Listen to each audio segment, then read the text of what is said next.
So, good morning. Good morning po. Ayan. So, wala po akong biyahe ngayon.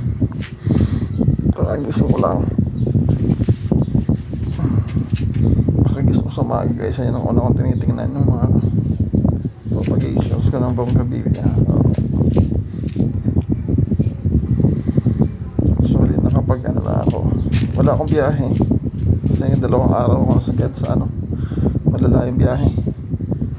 Baisiya at saka Bataan. So papahinga ako ngayon. Tsaka papalit ako ng gulong yung motor, yung gulong sa harap. Tsaka papa-change oil. Ayan, ang ganda ng tubo.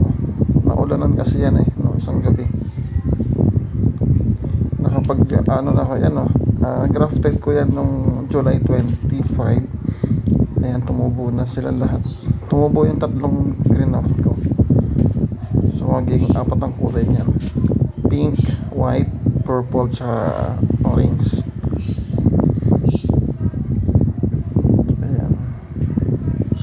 So may mga 4 o 5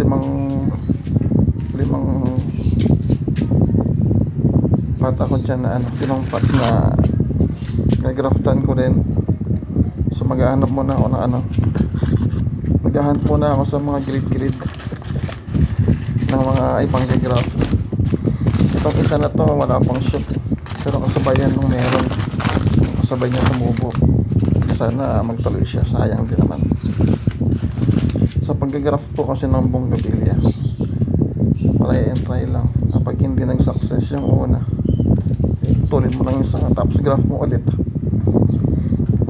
So ang problema ko dito guys, pag naghahunt ako, nanguha ng cuttings tapos tinatanim, hindi ko nalalagyan ng hindi ko nalalagyan ng ID. Hindi ko alam kung ano mga pangalan.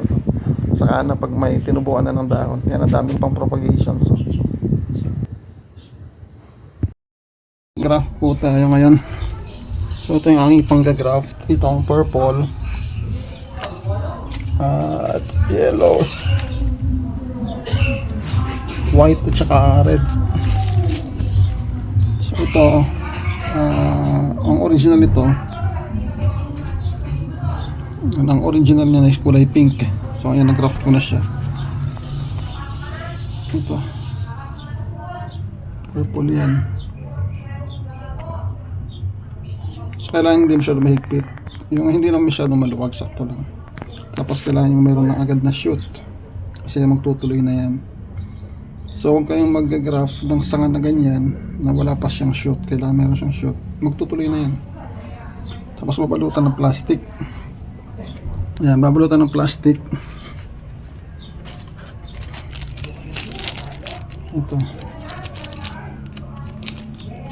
Yan, babalutan ng ganyan na plastic. Vacuum ang tawag dyan para hindi siya mamatay. Tatalian, tapos lalagyan ng ganyan